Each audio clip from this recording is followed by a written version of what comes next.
conversa de hoje que se trata ainda de mostrar a vocês que timidez tem uma sinonímia que a pessoa usa como disfarce semântico. Aí a pessoa, Carol, diz, não, eu não sou tímido, não, eu sou cheio de cautela. Então, não, porque eu sou prudente, né? Isso seria a parte boa. É que eu tenho receio. Então, pode ser também uma maneira de disfarçar o que é que a pessoa, de fato, está sentindo. Não, porque tem vergonha. A Soninha falou que a vergonha é o medo da censura. Também a pessoa pode dizer, não, que sou recatado demais. Fui criado em lá de freira, você sabe como é que é essas coisas, né? Então, a pessoa muito polida, a polidez em jogo. Ou até mesmo dizer que é uma inibição de falar em público, que na verdade termina sendo um medo da censura. Lembrado desses aspectos semânticos, eu quero avançar um pouquinho para dizer a vocês o seguinte, que há, verbo haver, uma ansiedade social em qualquer um dos presentes e dos ausentes também. É normal e natural. Mas tem uma outra que ultrapassa os limites, que se torna uma patologia, na medida em que, aqui na patologia de tumor, de câncer, de infecção, não, é patologia de uma variável que leva a pessoa a sofrer. Então, quero lhes mostrar variáveis que levam a pessoa a ter o chamado transtorno da ansiedade social, ou, de uma maneira mais simples, pode chamar também de fobia social. Beleza. Então, primeiramente, o desejo moderado de ser aprovado pelos outros é humano. O ser humano tem fomes psíquicas e uma delas é a fome de reconhecimento. E isso é inevitável, do presidente da República, da presidenta até o gari, todo mundo tem essa vontade. Nada contra o gari, hein? Por favor. Outra coisa, agora o desejo extremo, ou até a necessidade visceral, absoluta de ser aprovado pelos outros, já estão vendo que a dosagem foi um pouco a mais. Pisou fundo. Outra coisa, a expectativa de ser aprovado, como eu disse, é humana, é natural. Agora, a expectativa de ser avaliado negativamente já compromete a pessoa. Por exemplo, antes... Não, escute só, quem tem transtorno social tem sempre a expectativa de que vai ser avaliado negativamente. Faça bem ou faça mal, aí vai ser interpretado como uma coisa ruim. Agora, é natural que a pessoa espere ser aprovado, mas aqui a pessoa já espera ser desaprovado ou não aprovado. Vou dar aqui um exemplo para ficar mais fácil. Digamos que eu comece agora essa fala e alguém que está à frente de você, aí alguém se tem essa fobia vai dizer, puxa vida, eu mal abri a boca aqui, já estou dando sono. Eu posso pensar de outra maneira, né? Muito simples, dizer, puxa, o cara está com sono, mas está tão interessado que está gostando. Eu não posso pensar assim? Então eu transformei aquilo que parecia ser uma coisa negativa em algo positivo.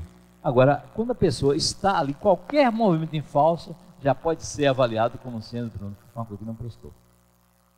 Tá claro? A tolerância à desaprovação acontece em qualquer um de nós. A gente não pode ser unanimidade ser aprovado por todo mundo. É óbvio que quem tem transtorno de ansiedade social, qualquer desaprovação é uma catástrofe. Já pensa que vai estar nas redes sociais, já no Facebook, já vai aparecer até na revista Cara, né? Como sendo uma negação. Outra coisa que é importante é, quando a reação do outro é duvidosa, ele não sabe bem dizer se é boa ou ruim, pode ser interpretado como positivo por quem tem essa timidez normal. Mas se a pessoa tem a doença da timidez, que é essa ansiedade social, nem doença, perdão, a palavra não é nem doença, transtorno. Por que não é doença? Porque não é contagioso, porque não mata, né? Mas incomoda. Por isso aqui é um transtorno ou distúrbio. Ele não usava doença. Agora, se torna até doentio, como algumas pessoas ficam como se fosse interpretando as reações alheias como sendo sempre negativas. Então, se uma pessoa olha o relógio 2 vezes, gente, já sei, está tudo para ir embora. Eu posso pensar, puxa, o cara tem um compromisso para estar querendo ficar, né, para tirar o melhor resultado desta conversa da gente aqui. Quais são os riscos na fobia social? Primeiro, desespero. Óbvio que a pessoa não vai fazer uma coisa errada e ficar, opa, errei, que maravilha. Não, isso não existe. Mas ficar num desespero não é nada bom, nem faz bem para a saúde física nem mental. Limitações sociais. Essa pessoa passa a evitar situações em que esteja sendo alvo das observações. foco das observações. Aí advém um baixo crescimento profissional e até mesmo um desempenho acadêmico pobre, principalmente com aqueles casos que a doutora Sônia falou, que é de pessoas que, na hora de apresentar o TCC ou defender qualquer trabalho, fica extremamente angustiado, só de imaginar, nem dorme de véspera. Também pode ter ataques de pânico, que é outra variedade da ansiedade, num grau máximo chamado grau 10. Aqui no pânico, a pessoa tem um pavor horrível, a intensidade é tão grande que a pessoa só pensa no escape. Eu vou morrer. E frequentemente vai para a emergência. Felizmente que hoje os cardiologistas já sabem que aquilo é um transtorno de ansiedade social e não faz como antigamente, quando ninguém sabia o que era. Isso era homem, dizia que era frescura. E se é mulher, falta de homem. Então, hoje, a gente sabe que ataque de pânico qualquer mortal pode ter. Basta que a ansiedade vá não crescendo e a pessoa não consiga controlá-la. O que mais? Isso aqui é grave. Ideação suicida. Principalmente porque quem tem fobia social tem uma tendência a apresentar uma timidez em entrevistas e apresenta no rosto a marca registrada, que é a ruborização. Então, pessoas como essa ruborizam com maior facilidade. O que é curioso é que as pessoas passam blush, antigamente chamava rouge, né? O francês estava em evidência, blush, para ficar com a tez corada. Mas quando tem a cor natural da vasodilatação desses vasos periféricos que existem na face, a pessoa acha como se estivesse desnuda perante os outros, sendo alvo das observações e de crítica. E aqui para eu acho muito bonito a pessoa com o rosto avermelhado. Não vejo nada errado nisso, nada bom. Mas, como o gosto não se discute, a fobia social também é chamada de transtorno de ansiedade social. É para que não se fale em doença. Fobia porque é um medo ilógico e irracional, mas só saber que é ilógico e irracional é pouco. A realidade é que existe um desperdício da energia psíquica, da energia mental, e a pessoa, quando está em público, fica tão hipervigilante, tão preocupado com o que os outros pensam, ou que ele pensa que os outros pensam, que é, na verdade, o olhar avaliador daquela pessoa, e que perde o foco do que realmente importa. Aí o doutor Sônia mostrou meios e maneiras de vocês ficarem focados em si próprio, no trabalho que está sendo feito, né? Ao invés de ficar pensando no depois, no antes, ficar no durante, ficar ali em que for pior. Agora vem a pergunta que não quer calar. Como é que eu vou saber que esse medo é excessivo? Excessivo em termos de fobia social? Seguinte, primeiro, pelo medo exagerado à interação com as demais pessoas. As pessoas se esquivam, fogem. São pessoas que às vezes usam desculpas para não ir ao aniversário. Não é o caso da de jogo, né? Que cada um de nós teve a sua razão, né? Para não ir. Pela evitação à exposição social, ainda que isso prejudique a sua vida. É incrível como essa pessoa é capaz de perder a chance de ouro da sua vida, vamos dizer, de ser promovido, de ganhar aquele carro que tanto queria, de alcançar o grau de PhD, de Master, mas não, isso para mim está acima da minha capacidade. Eu não dou para isso. E sabe também que quem tem fobia social, se não conseguir evitar aquela situação que é desagradável, vai gerar um grande desconforto. A pessoa fica desconfortável consigo própria. E às vezes é como se fosse até uma ameaça à própria vida da pessoa. E eu sei de casos que, às vezes, um irmão faz uma pegadinha. Sabe que a pessoa tem essa fobia e diz: fulana, vale aí falar para o pessoal. Imagina um mico.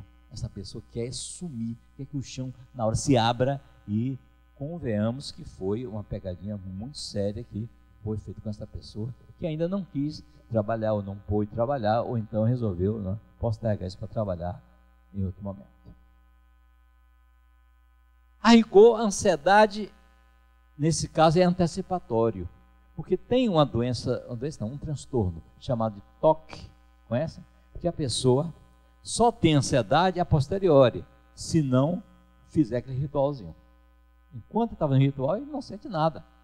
Mas nesse caso, da ansiedade social, no caso das fobias de um modo geral, a pessoa sente e passa mal por antecipação. É como um peru que morre de véspera. Qual a causa da fobia social? É multifatorial, eu já jogo tudo aí, quer ver? Tá, é tudo aí. Há uma vulnerabilidade individual, o que quer dizer isso? Uma genética que é predisponente, mas não vamos, por amor de Deus, acusar tudo é genética, não. A genética entra com 50%, mesmo assim, vamos lembrar que vocês aprenderam no curso primário, não chama primário, primeiro grau, na chamada aula de biologia, que o gene sozinho, ele não tem esse poder todo. Ele não atua no vazio biológico. Ele tem que interagir com o meio. No caso, é quando o ambiente quer ser familiar ou cultural, também inflige, faz com que esta pessoa, obriga, coage esta pessoa a fazer enfrentamentos sem que a pessoa esteja devidamente embasada. Também um aprendizado pedagógico. Eu sei que existe um gene que pertence ao cromossomo número 15, já foi mapeado no projeto Genoma, que tem um gene que lhe dá permissão para você ter essa fobia, mas não lhe obriga a ter. É como a pessoa que tem a permissão para pescar, mas pode não pescar nunca. Ou, no caso de Carol, que tem uma licença para dirigir, não tem? E, no entanto, ela pode não dirigir, pode ir até de motoboy, se ela quiser. Né? Então, ela tem livre-arbítrio, e nós também temos a possibilidade de não sermos escravos do gene. O gene precisa interagir com o meio ambiente. E fatores que são psicológicos. Então, os fatores psicológicos podem ser os compulsores, pode ser também as atribuições, como a Soninha falou. Né? Isso pode gerar tanto a timidez, como a Soninha falou, né? E como eu estou falando aqui, a fobia social. Então, os dois são muito aparentados, sendo que a timidez, tem uma notícia ótima para os tímidos, tem uma estatística americana, foi refeita na Inglaterra recentemente, e em países também nórdicos, na Dinamarca, mostrando que os tímidos são pessoas muito bem sucedidas profissionalmente. Fizeram um ranking para ver. Pessoas tímidas têm alta cotação, são pessoas hiperresponsáveis, muito comprometidas com o que fazem, e uma boa notícia para vocês. Então, tímidos não significam pessoas predispostas a saírem mal no filme, não. Então, são até pessoas que têm propensão para serem vencedores, não vão ser perdedores por isso. Então, eu avanço a dizer que a fobia social começa quando? Adivinha? Na adolescência. Raramente se vê uma pessoa já na infância apresentar essa fobia. Por que na adolescência? Porque tem um fator que é altamente complicador. Qual é? É justamente na adolescência que a pessoa aprende as regras de interagir socialmente. Claro que eu sempre digo, vou até dar um curso, que dia vai ser? 25, 26, acho que é isso. Educando pais para educar filhos. Onde eu preciso ensinar alguns pais algumas coisas que eles cometem de engano, de rotular seus filhos e com isso fazer com que se torne uma profecia autorrealizável. Esse menino é tímido mesmo que o tio Otaíde, então começa a citar pessoas. Né? Ele é mesmo que a tia Sandra ou a tia Hilda, aí começa a citar nomes de pessoas da família. É uma ordem para ser, uma bronca se for, e siga o modelo. Né? Ainda dá o modelo para a pessoa seguir. Isso é um complicador. Acreditem que não é uma coisa boa. E os pais fazem isso e até exaustão. E pensa que a criança entra por um vídeo e sai pelo outro. Não é. Camassa encefala aqui dentro, processa, a pessoa grava e termina repetindo. No Japão tem outras causas também, que não só no Japão, em países que são mais desenvolvidos, às vezes acontece uma fome chamada de incidência. São 6 fomes específicas. A fome de estímulo, a fome de contato, a fome de reconhecimento, que já mencionei, né? A fome de estruturação do tempo, fome de incidentes. O que é incidente? Para evitar a monotonia, fazer algo diferente. Então, pessoas que têm um sentido muito grande de honra no Japão, e países orientais, são capazes de infligir até um suicídio, se achar que está desonrando aquela família. E também, nessa fome de incidente, se metem numas ingresilhas. Eu me lembro uma princesa japonesa que está pulando a catarata de Niágara dentro de um pneu. Um pneu vazio, é claro. Então, repare o que é fome de incidente. É mais ou menos o que acontece também com famílias abastadas, em que os filhos do papai vão fazer pega. Por quê? Porque tem tudo o que quer, então pode passar por aí. É óbvio que se há um fator na própria família que obriga a pessoa a ser de uma maneira que não é algo que a pessoa gosta, isso também é predisponente. Então há outros fatores que podem interagir fora isso aí. Ok? Legal. Assim, a pessoa com fobia social é instada a enfrentar o medo, porque o medo leva a duas coisas: luta ou fuga. Se a pessoa luta, faz o enfrentamento, tudo bem. Se foge, não está resolvendo nada. Da mesma maneira que, se uma pessoa tem fobia de elevador e vai pela escada, resolveu o quê? Nada. Quebrou o galho, mas não resolveu, porque faltou o quê? O enfrentamento. Outra coisa, os códigos de paquera são aprendidos justamente na adolescência. Aí a pessoa aprende, cada qual em sua época, o que é que funciona para que uma paquera dê bom resultado. E o cliente com fobia social, ele está fugindo mais da aproximação do que querer se aproximar. E tem uma coisa que é de química, isso, para que haja reação química é preciso que haja uma afinidade e contato. Se a pessoa pode ter uma boa afinidade, mas não faz contato, é plum-plac de zoom, não vai para lugar nenhum, né? Não precisa de haver aproximação. Avanço também para dizer a vocês que pode chegar à idade adulta sem saber paquerar. Eu acredito que se eu colocasse lá na clínica um curso de paqueras, mesmo sem ser nenhuma finalidade assim mais ampla, teria um público enorme. Porque eu encontro hoje pessoas com muita dificuldade em abordar. Às vezes são pessoas que ficaram viúvos muito cedo, ou então que estão fora de forma física e técnica, né? Pessoas que não estão entendendo bem as coisas das redes sociais, né? do WhatsApp, essas coisas, desazapar para lá para cá, e pode estar desatualizado somente. Mas outros têm medo de levar um não. Então, com isso, não consegue o sim. Então, entre 100% de zero ou 50% de alguma coisa, a pessoa merece arriscar 50% de alguma coisa. E se você for lá e der a sua cantada dentro do que você pode mesmo, tá? Você tem uma chance de um sim ou de um não. Agora, calado, retraído, sua chance é 100% de zero, que é igual a zero. Muito bem. Bom, então, quais são os sintomas e sinais desse transtorno? Primeiro, eu botei até em vermelho. Eritrofobia. Sabe o que é isso, gente? O medo de ficar vermelho. O medo de ruborizar. As pessoas sentem como se fosse como eu disse, uma vergonha de se apresentarem ruborizados. É capaz de passar até um blast depois para disfarçar, ou uma base branca.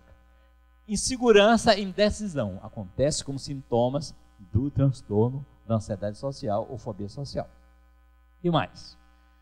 A preocupação que vai casadinho, vou subir o casadinho, tá vendo? Preocupação em ser avaliado, quer dizer, o olhar do outro que é avaliador, e o afastamento ao convívio social, como a Soninha mostrou, que aparece no time também. Então, repare como há matizes, sendo que um é mais fácil de enfrentar do que o outro, porque um está codificado geneticamente e o outro é mais aprendido mesmo. É um processo de aprendizado pedagógico. Evitar essas situações sociais, aniversários, bodas, né? E tem gente, inclusive, que passa muito mal quando é chamado para fazer alguma coisa. Outro dia eu vi o professor Garrido chamar lá nessa Praça da Cultura uma pessoa para dar um depoimento. E a pessoa passou mal. Olha, eu sou muito mal para falar em público, me desculpe aí, eu não tenho esse pendor, fiz tanta coisa, basta chegar lá e dar um recado. Olha, eu estou gostando muito desse programa. Bastasse dizer somente isso. A pessoa disse tanta coisa que não precisava. E às vezes perde energia, né? E não chega a lugar nenhum. Outra coisa. A ansiedade que advém chega a ser insuportável. Aí é claro que você diz, que tal usar medicação? Eu falo já de medicação. Por enquanto eu estou mostrando somente sem medicação. E a ansiedade insuportável quando exposta a situações sociais que são temidas e indesejáveis. Há um momento em certas empresas em que alguém é chamado para receber o prêmio do mês, destaque do mês. Aí a pessoa vai lá na frente, é uma morte. Enquanto caminha lá para frente, queria que ali desaparecesse aquele momento, um assalpão que tirasse a pessoa de cena. É terrível para algumas pessoas. Vai subir agora e pegar a medalha. Pior, o presidente vai lhe oferecer uma comenda. A pessoa nem sabe o que é que fala, nem sabe o que é que diz. Tem um medo antecipado de, se eu chegar lá e não sair nada, não saiu, está acabado. Igual, estou emocionado, e está acabado. E muito obrigado também, vale também isso. Quais são as facetas desse transtorno de ansiedade social?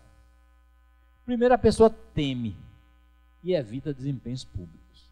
Assinar, comer, até dar um autógrafo para essa pessoa é um horror. É um horror. Segundo, pavor de ser avaliado negativamente pelos outros. Eu disse a vocês que qualquer um de nós pode ser, e a todo momento nós somos avaliados, mas esse medo horrível de ser avaliado negativamente leva a pessoa a um bloqueio muito grande. O medo de evidenciar tremores, porque a pessoa pode dar um tremorzinho fino. O medo também de suar. Olha como minha mão já está suada. Ninguém está enxergando. A pessoa pensa que a mão dele, o suorzinho é mais importante do que tudo o que ele vai dizer, né? E também o rubor. Isso daqui, para algumas pessoas, é como se fosse quase o equivalente de uma morte quando a pessoa se apresenta ruborizada. Teme embaraços e humilhações em público. Chamar para ler, hoje em dia nas missas é muito comum, até então, alguém vai ler aqui o evangelho, ou então vai ler uma mensagem, para uma pessoa é uma morte também, e alguém fica jogando, vai você, aquele jogo de empurra. Falar, ser apresentado, isso para algumas pessoas já é uma dor muito grande, porque ele tem esse transtorno da ansiedade social, e com medo fóbico ele foge. Há dois subtipos no transtorno da ansiedade social, que é o generalizado, que é amplo, geral, restrito, pega o corpo todo, e o circunscrito a determinados eventos ou a determinadas partes do corpo também. O nível do medo é alto demais, isso aqui é demais, tá certo? Alto demais. E a pessoa pode ter aquilo que eu falei, o nível mais alto da ansiedade, grau 10, que é o quê? É o quê? Ataque de pânico.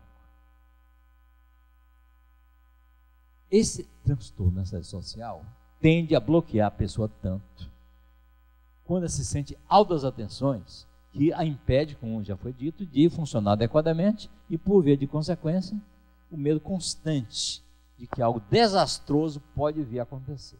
É esse exagero, essa hipérbole que a pessoa faz do medo que vai ter, essa grandiosidade que vai levar a uma desqualificação de outra coisa. Alguém foi capaz, você também é capaz. Quais são as crenças mais comuns que acontecem no transtorno da ansiedade social? A crença, todos nós temos crenças sobre nós próprios, sobre os outros e sobre o mundo, ou sobre a vida, ou sobre a condição de vida. Sobre si próprio, vamos ver, e aqui nessa coluna de cá, sobre os outros, vamos ver? Primeiramente, eu tenho que parecer competente. Isso é que é uma pessoa que tem transtorno de ansiedade social, se impinge, se obriga, tem que ser perfeito. O competente perfeito, não posso falhar nada nem errar nada, mas na hora que ele pensa, o que eles estão pensando sobre ele, pensa que está, o cara dizendo, olha, que idiota. Outra coisa, se perceberem que estou ansioso, vão pensar que eu sou um tolo. Isso é ele pensando com ele mesmo. Quando eu olho para outra pessoa, eu estou conversando, você olha, tem algo errado comigo. Está dizendo assim, ele está dizendo que tem algo errado com aquele cara ali. Crença sobre si próprio. Se eu não tiver nada a dizer, será uma catástrofe. Tanto para quem tem fobia social, uma das coisas piores que pode acontecer é um silêncio. E diz uma coisa aí, fala uma coisa qualquer aí. Aí a pessoa fica agoniada se não tem nada. Aí o que a pessoa está pensando que eles vão achar dele? Vai dizer, ele é bizarro, é estranho, que cara esquisito. A pessoa não está pensando nada daquilo, como Soninha disse, o cara está pensando, diz, puxa, eu sair daqui, eu vou pegar um galeto, eu estou pensando outra coisa, tão diferente. Que mais? Qualquer erro, eles não vão gostar de mim. Ele já generaliza o que ele está pensando que o erro dele vai fazer, com ele como um todo, já generalizou. E, como é? O que é que o outro, telepatia, o que é que o outro está achando dele? Vai dizer, ele não consegue se controlar, coitado ou coitada, já fica imaginando assim. Então observe o drama que sofre uma pessoa que tem, o que é isso? Transtorno de quê? Ansiedade social ou fobia social. Como é que a gente trata essas coisas? Agora vem a parte boa, a parte que você estava tão esperando. E como é que eu me livro dessa história? Então, primeiramente, há um modelo que é cognitivo-comportamental. E a nossa linha de terapia, chamada análise transacional, tem uma faceta que é cognitiva, tem um comportamental, tem um emocional e tem outra corporal. Então, é como se fosse uma bomba H para destruir tudo, ou até uma bomba N de nêutrons. Uma situação social. Almoçar com os coleguinhas no trabalho. Você evita, leva até a merenda para comer escondido, né? Come dentro do sanitário para nem interagir socialmente. E tem pensamentos automáticos que surgem como se fosse geração espontânea na cabeça da pessoa. Já aparecem aqui feito ondas na cabeça da pessoa. Não vou saber como me importar. Veja, uma pessoa que é adulto, maior e vacinado, não vou saber como vou me importar. O que mais? Se eu ficar nervoso, vou ficar vermelho e não vou saber o que falar. Aí vão perceber a minha ansiedade e achar que eu sou um idiota. E já vai para uma conclusão ruim sobre si mesmo. Então essa autocrítica, ela é devastadora e faz com que a pessoa passe muito mal.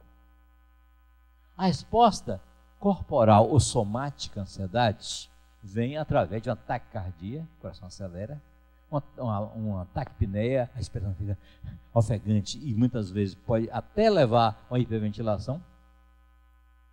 Há tremores finos que às vezes podem aumentar, por isso que às vezes algumas das pessoas são receitados com beta-bloqueadores para diminuir esses sintomas. E que mais? E a sudorese, que pode ser leve ou mais intensa, até profusa. No modelo cognitivo comportamental desse transtorno, há, vai haver pensamentos que são catastróficos, como eu mencionei. Mas uma pessoa pode dizer, eu tenho que sair daqui, senão vão achar que tem algo realmente errado comigo. Todos vão me achar bizarro, esquisito, eu não devo tentar me aproximar dos outros. Isso está no diálogo interno da pessoa. Ninguém disse coisíssima alguma, e a pessoa sozinha já fez toda esta auto-recriminação. Aí o que a pessoa faz? Evita aquela situação temida e indesejada, há uma evitação, e adota os chamados comportamentos de segurança. Um desses comportamentos mais comuns é de cruzar os braços. Tranquei meu ego, aí estou protegido. Quando fez aí, tá certo? Trancou, é por causa de frio. Mas outras vezes não, é porque trancou o ego mesmo com medo de ser avaliado. Vamos botar um escudo visível. Sair cedo, para não olhar nos olhos dos outros, não fazer comentário, ou ir almoçar sozinho. Tudo isso são comportamentos que advêm dos pensamentos catastróficos. Como se fosse meios de maneira de se sentir seguro em um dado ambiente. Em análise transnacional, a gente tem uma maneira muito fácil de entender a personalidade humana. A personalidade, antes de fazer uma pergunta primeiro aqui, digam sim ou não, viu? Rapidinho. Pode a pessoa não ter personalidade? Rápido? Não. Todo mundo tem. O que é personalidade? É modo de pensar, sentir e agir. Todo mundo pensa, sente e age de uma maneira. Quando alguém diz que não tem personalidade, quer dizer que eu não estou gostando da personalidade daquela pessoa, porque não parece com a minha, outra história diferente. Mas a pessoa diz assim, né? Porque eu tenho uma índole. Que é índole? Porque eu tenho um caráter, eu tenho muito caráter, ou então é meu jeitão, ou então a pessoa diz, porque eu tenho um gênio. Tudo isso, sabe o quê? Facetas da personalidade. Então, em análise transnacional, a gente pega o ego da pessoa. Lembra que Freud falou em superego, ego e id? Pegue no ego, e vocês vão ver que tem desdobramentos de ego pai, ego adulto, ego criança. O ego pai é que nos protege, mas também critica. Isso não é superego, porque ele pode ser protetor. Adulto é a parte lógica, racional e coerente do nosso eu. E criança representa o quê? Os nossos modos de pensar, sentir e agir de quando nós éramos criancinhas ainda. E trouxemos resquícios disso para a vida adulta. Então, quem tem transtorno de ansiedade social vai apresentar um pai severo, hipervigilante, altamente crítico e derrotista. Só sabe criticar. O adulto que poderia salvar essa situação apresenta distorções cognitivas que o terapeuta ou a terapeuta tem que confrontar. Pensamentos errôneos sobre os estímulos que provocam esse transtorno. Alguns até vão atribuir até a horóscopo, não é porque eu sou de virgem, quem é virgem é acanhada, né? E vem com essa coisa. Como algumas pessoas chegam, pô, pedreira, se eu quero que eu faça dieta, esqueci que eu sou leonino, não sei o que é que leonino come muito, olha o leão no zoológico, né? Quer dizer, já vai para uma outra vertente totalmente diferente, tudo isso para não querer mudar. E a criança? A criança tem crenças nucleares, profundamente gravadas aqui desde a infância ou pré-adolescência, que o mundo é um lugar perigoso, é um lugar danado, né? É um lugar que a pessoa se sente insegura. Isso depende também do que os pais falam aos filhos. As pessoas gravam, experienciam e sentem. E se por acaso enfrenta um momento em que passa mal, não diz que o mundo é um lugar perigoso? Bom, tem uma coisa que em AT é a Universidade Nacional, para não pensar que é o ET, viu? A Universidade Nacional tem foi o Jacques Schiff, uma teórica da AT, que trouxe quadro de referência. É mais ou menos como o óculos que a pessoa coloca para ver o mundo. Então, se a pessoa bota um óculos adequado, vê de uma maneira. Se bota um óculos escuro, vê tudo escuro. Se bota um óculos bem claro, ou bota 100 graus, vê de outra maneira. Então, cada um tem seu quadro de referência, que apresenta o modo de enfrentar um dado cenário, um dado ambiente. Então, esse quadro de referência determina uma vulnerabilidade que tem muito a ver com a genética, mas que é aprendido isso aqui com os pais. Também um fenômeno que já foi dito aqui muitas vezes, que é a grandiosidade e a desqualificação. Fenômenos que são distorsivos. Por exemplo, toda vez que alguém faz uma grandiosidade, matematicamente está fazendo uma desqualificação. Exemplo, o frio foi tão grande que eu fiquei parado. Eu faço a grandiosidade do frio, desqualifico minha capacidade de me agitar, fazer um ginásio, que eu saio correndo. Então a fome foi tão grande que eu comi 10 Big Burger. Nenhuma propaganda desse não. Ou então 20 acarajé. Né? Eu desqualifico minha capacidade de comer um só e me dá satisfeito. Tá bem? Toda vez que houver grandiosidade, estará havendo simultaneamente uma desqualificação. Então a pessoa que tem grandiosidade, por exemplo, com relação à sua vergonha, acha que ficar vermelho é a maior vergonha do mundo que pode existir aqui no nosso planeta. A posição existencial de menos-valia é eu não sou ok, o outro é que é ok. São aquelas pessoas que quando alguém diz, tem alguém aqui que está cortando a corrente, ele abre o olho, ele já sai, ele nem olha. Ou o que é mais ou menos diz, eu que não sou, ou vai ver quem é, né? Essa pessoa que quando pisa no pé dele, ele diz, desculpe, meu pé está embaixo do seu. Ele ainda diz rindo, né? Isso é uma posição existencial que é afirmada antes de 6 anos de idade. Compulsores, como a Soninha falou, com o desejo de causar uma dada impressão nos outros. São mensagens que os pais passam para os filhos para ser perfeccionista, para ser apressada, coisas assim. Eu posso. Compulsores. Ok? Obrigado. Então, gente, esse é um pensamento que não é meu. Aqui a timidez é composta do desejo de agradar e do medo de não conseguir. Gravem bem essas duas facetas. Desejo de agradar e medo de desagradar. Isso é de Beauchesne. E em análise funcional a gente tem um esqueminha chamado de mini-script, que é assim: eu estou bem se estiver correspondendo às expectativas alheias e agradando sempre. Quando eu temo isso, eu já escorrego para aqui e começo a passar mal. É aqui onde acontece a fobia social, na posição -2. Só trouxe o esqueminha, que não é assunto de hoje, para dizer o que é -2, senão alguém vai pensar que é negócio de jogo do bicho. Né? Então, quem tem o compulsor, seja perfeito, passa bem se vai fazer certinho. Se achar que está sendo perfeccionista, esgotando o assunto. Mas tem por baixo aqui, ó, nessa posição, medo de errar horrível. Quem tem o ser esforçado, para essa pessoa que conta, é o esforço físico, não é o resultado. Pelo menos se esforçou. É assim que eles receberam lá na infância os seus melhores reconhecimentos ou validações. Aí tem o medo de não conseguir. Quem tem o agrade sempre, que é o outro compulsor que está presente em quem tem transtorno de ansiedade social, tem medo de desagradar, decepcionar expectativas alheias. Aqui nessa posição, -2, aqui, sempre aqui. Viu?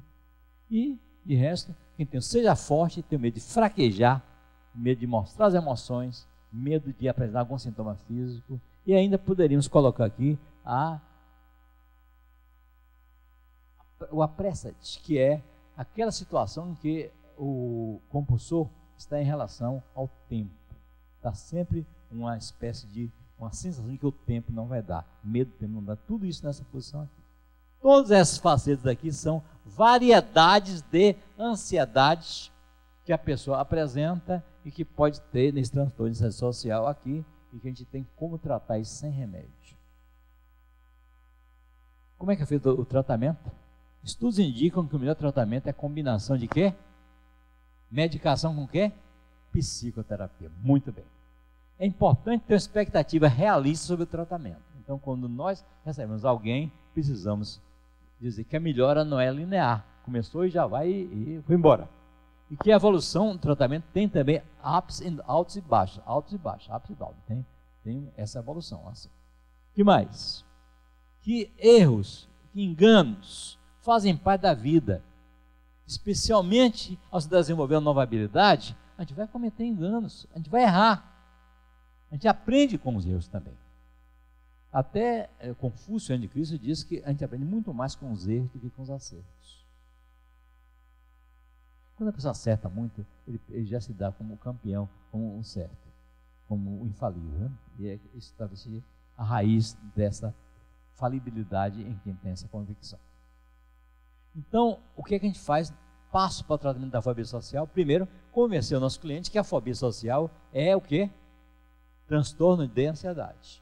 Isso não é nem difícil, por quê? Porque o sofrimento é tão grande da pessoa que faz ele receber muito bem essa possibilidade de receber ajuda. Então ele vai entender, vai aceitar e vai botar em prática e vai melhorando aos poucos. Explicar que o tratamento é longo e envolve o uso de duas coisas. Quais são? Medicação e psicoterapia. A medicação acalma a pessoa, mas não tira o conflito. No entanto, a terapia tem a possibilidade da pessoa desdramatizar os seus conflitos. Quais são os resultados que a gente pode obter na terapia cognitivo-comportamental focal? São os melhores resultados possíveis. Reparem, 35% a 65% dos clientes respondem ao tratamento com remédio, medicação, tipo diazepínicos. Em 2 a 3 meses a pessoa responde bem e já fica mais aliviada da coisa. Com a terapia cognitivo-comportamental, como a gente tem também em AT, a eficácia chega a atingir, lembra comigo aqui quanto? 80%. E tem um poder que a pessoa se dá, que não depende mais da medicação, e também a especificidade para cada caso de fobia ser tratado de um modo diferente. Porque não tem feito uma receita de bolo, para todo mundo é a mesma coisa. A psicoterapia feita com TCC e AT pode ser muito útil no tratamento. Consiste basicamente em quê? Primeiro, psicoeducação. O que quer dizer isso? A pessoa vai aprender sobre transtorno de ansiedade, quais são suas causas e como superar. Isso é importante, porque o ego adulto vai tomar conhecimento do que é que está causando aquele mal-estar na pessoa. Segundo, ajuda a romper, não é o segundo, é que essa psicoeducação ajuda a romper uma sensação de que ele está isolado, ninguém pode me ajudar, não tem no mundo quem possa me ajudar, de incompreensão que está acontecendo comigo, porque eu sou desse jeito, será que algum caboclo desceu em cima de mim, será que é alguma coisa de outro planeta? É desse planeta mesmo. Né? E autorrecriminação, por que eu sou um fraco por agir assim? Coisa mais horrorosa, eu queria, pede a morte essa pessoa. Impressionante isso. Né? Então, o mais potente para o tratamento do transtorno social é aprender o relaxamento, e a Sônia já mostrou a vocês 2 variedades do relax rápido, que qualquer pode fazer, e treinar, não é só saber, tem tem que treinar essa coisa. Muito bem, já botou ali muito bem. Além desse treinamento da vida social, se expor e fazer o enfrentamento. Se a pessoa aprende, mas não se expõe, não sai do lugar também. Fica com a mesma coisa. O que mais? Fazer a chamada reestruturação cognitiva do nosso cliente. Consiste em quê? Para que ele entenda como é que seus pensamentos influenciam na ansiedade crescente e questionar os pensamentos que são negativos, que são automáticos que aparecem. Tudo isso a gente faz na nossa ação terapêutica. E sim, como não? Avanço, dizer que o treinamento de habilidades sociais implica na técnica de relaxamento, controle da ansiedade e visam desenvolver habilidades necessárias a uma boa atuação no trato com os outros, na interpessoal, e ensinar a pessoa a controlar seus sintomas de ansiedade. Se expor àquela situação temida é fundamental. Claro que não é de vez, pode ser uma overdose para a pessoa que não está preparada. Tem que ser gradual, tem que ser progressivo, para que a pessoa possa depois conjurar todos os perigos imaginários que a pessoa imagina que vai ter. Ainda há o tratamento da terapia grupal, que é sensacional, porque pode armar um grupo que só tenha pessoas que tenham esse transtorno e vai funcionar admiravelmente bem. Ou até mesmo que não seja, dentro num grupo normal, comum, que não seja selecionado para isso, e a pessoa pode modificar seus esquemas de funcionamento para ser semelhante ao dos clientes aqui, viu? Sem ansiedade, confrontando o quê? Incoerência e erros lógicos no pensar. Isso é função do ego adulto. Mostrar que aquilo não é a doença, que aquilo não é um castigo de Deus, ou lá que seja. Foco na evidência experimental. Você só vai reconhecer como verdade o que for evidente, o que é a experiência de comprovar que funciona.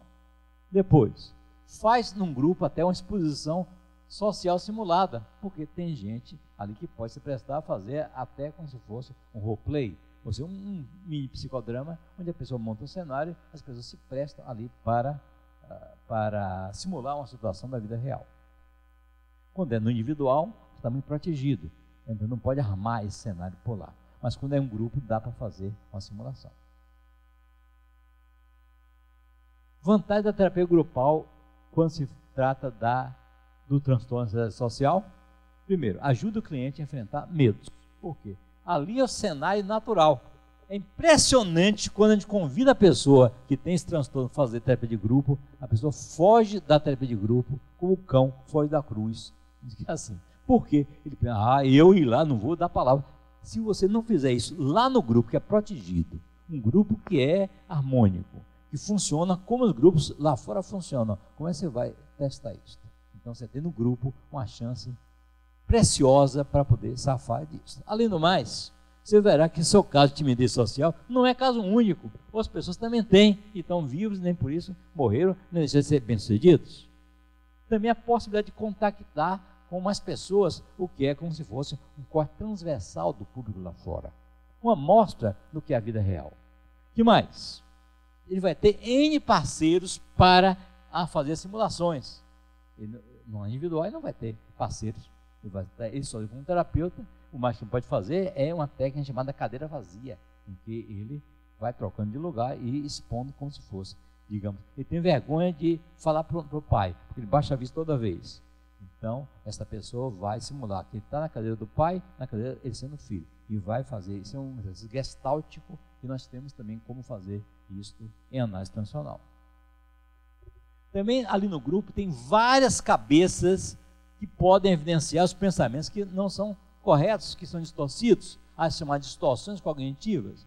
Ali mesmo a pessoa diz, que eu acho que todo mundo é assim. A gente faz uma enquete, vamos pegar os universitários aqui, você já passou por isso? É assim mesmo? Então a gente faz ali mesmo a verificação, sem nenhuma exposição grave para a vida da pessoa.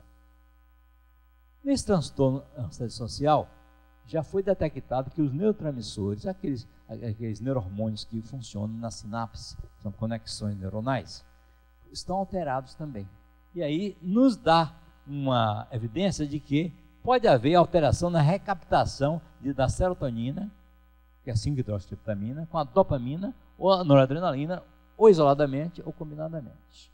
Então, o que é que a gente faz? Hoje a gente tem medicação que vai certinho corrigir a serotonina, ou corrigir a dopamina ou a noradrenalina. Tem até medicações que são coringa, que pega um e pega outro também. O tratamento da assédio social tem uma meta objetiva. Qual é? Numa situação constrangedora, o medo de passar pela situação embaraçosa deixa de ser um problema. Essa vai ser a meta. Qualquer situação constrangedora é só uma situação constrangedora. Que mais? Atenção. Então, a medicação vai diminuir a ansiedade. A terapia é fundamental para ajudar a pessoa a se expor a situações temidas. E, é claro, a gente vai treinar a pessoa a fazer esse enfrentamento. Então, tendo como meta não somente diminuir a ansiedade, mas também levar a pessoa a se expor a situações temidas, à exposição, e treinar em situações que normalmente a pessoa não teria lá fora chance para isso. Já lhes falei que as medicações podem incluir antidepressivos, que corrigem esses distúrbios de recaptação de serotonina e noradrenalina, beta-bloqueadores, como a Block e outros similares, né? Contra o sintoma específico, o tremor, a aceleração, porque tem gente que o que mais teme não é ficar vermelho, é o tremor que dá, ou a taquicardia que aparece. Os beta-bloqueadores são soberbos para isso. Já os diazepínicos são muito úteis para acalmar a pessoa. Então existe o clonazepam, que eu nem vou dizer o nome que é Rivotril, porque bota debaixo da língua, e que em 12 minutos a ansiedade some como se fosse mágica, mas 6 horas depois retorna. Por quê? Porque a medicação só faz apaziguar a ansiedade, mas não está curando os conflitos da pessoa. Então, os beta-bloqueadores são muito interessantes nos tipos chamados circunscritos, que são específicos do PAS. Os ansiolíticos, quais são? Os diazepínicos, ou então a buspirona, que é uma medicação também que se utiliza. Né? Temos que tratar a depressão, já que 60% dos casos vem uma dobradinha, uma comorbidade da ansiedade com depressão. Então, por 6 meses a 1 ano. O que é ruim é que a pessoa mal melhora do remédio e já quer suspender. Aí a coisa volta e o remédio não presta. Aí pronto. Perdeu a chance de fazer um tratamento efetivo. O ideal, claro, é apaziguar o sintoma da ansiedade com a medicação e oferecer uma técnica que a pessoa tenha a chamada autossustentabilidade, a capacidade de avançar, ou evitar que a pessoa suspenda precocemente e tenha recaída ou recidiva. A psicoterapia pode ser TCC ou AT. Então, para terminar, quer dizer a vocês que nos mesmos... Então, como eu estava quase dizendo, no TCC, na transtorno de ansiedade social, já lhes disse que fazer insight só é pouco. Já sei, eu fico envergonhado, estou impulso. E daí? Faz o que com isso? Né? Ou então, sabe que é racional, mas isso é racional, não é possível. Eu sei falar. Tem gente, por exemplo, quando vai para o exterior, vai falar uma língua estrangeira, não vou conseguir falar. Se você faz em sua língua e já domina a outra, por que não vai falar? A Elisa, quando chegou na Itália, soltou o verbo lá e falou adoidado. Né? Então, a exposição à situação que é temida e indesejada ajuda muito mais também a neutralizar a autocrítica, que é avassaladora. Não é só dar remédio para tranquilizar. É preciso que a pessoa vá combater essa autocrítica que é por demais forte e exagerada. Na terapia, traz à tona sentimentos secretos, que faz o que mais? Desdramatiza os conflitos, desculpabiliza e busca tranquilizar essa pessoa, que não seja só com a medicação. Porque com a medicação tem prazo de validade, depois de um certo tempo volta, você tem que tomar o tempo todo. O que mais? A terapia da exposição, colocar a pessoa na situação temida e indesejada, ou contextual, e checar quais são as distorções cognitivas que estão passando no subterrâneo da mente da pessoa. E que mais? A técnica cognitiva comportamental, que a gente pode associar com a técnica da AT chamada de redecisão. Se a gente associa com a AT, a gente pode ter cura disso também, desde que a pessoa vá fundo e tope, né, trabalhar essa situação até se ver livre. Então, eu quero concluir para vocês dizendo o seguinte, que em análise transacional, a gente tem etapas. Primeiro, descontaminar o adulto da pessoa, desconfundir a criança. O que mais? realinhar o estado do ego, que às vezes há como se fosse um imbricamento, que a gente chama de contaminação. A gente descontamina esse adulto, fica tudo bem alinhado, e aí a gente trabalha as crenças de script. O mundo é um lugar difícil, eu sou incapaz, sobre si próprio, sobre os outros, sobre o mundo, né? E geram até uma autoimagem que não é positiva. O que mais? Redecisão, que é que quando na infância a pessoa passa por uma situação traumática, decide coisa, se esquece que decidiu. Então o que é que a gente faz? A gente retorna àquela cena-chave e faz uma redecisão, que é a tomada de uma nova decisão, dessa maneira muito mais saudável e racional e coerente. Também a adoção de condutas produtivas, porque é impressionante como as pessoas que têm essa patologia, esse tipo de transtorno, se apegam a condutas que são improdutivas, condutas que são passivas, do nada a fazer, do superadaptação, o que é que vão achar de mim, o que é que vão pensar, ou então uma conduta também de perder o foco que está fazendo, que a gente chama de agitação. E trocar pensamentos que são os sentimentos negativos por positivo. A gente vai treinando, sessão por sessão, a pessoa ir modificando isso. Do que foi exposto, então, ficamos com a ideia de que é preciso esquecer as críticas que faziam a nós mesmos, não nos importar tanto com o olhar do outro, dos outros, e de resto, pedir sem timidez. Pedir o que é possível e que é plausível. Se a pessoa faz isto, certamente vai superar essa timidez. Ficamos então nesse ponto, dizendo-lhes muito tchau, mas antes vamos sortear para vocês os livros e dizer a todos vocês de que o tema mereceria ser uma aula inteira, que a gente pudesse ter tempo para pergunta e resposta. Como pelo adiantado da hora não dá para isso, vamos então agradecer a vocês e proceder imediatamente o sorteio dos livros aos presentes, que tiveram a audácia de ficar até o fim. Muito obrigado.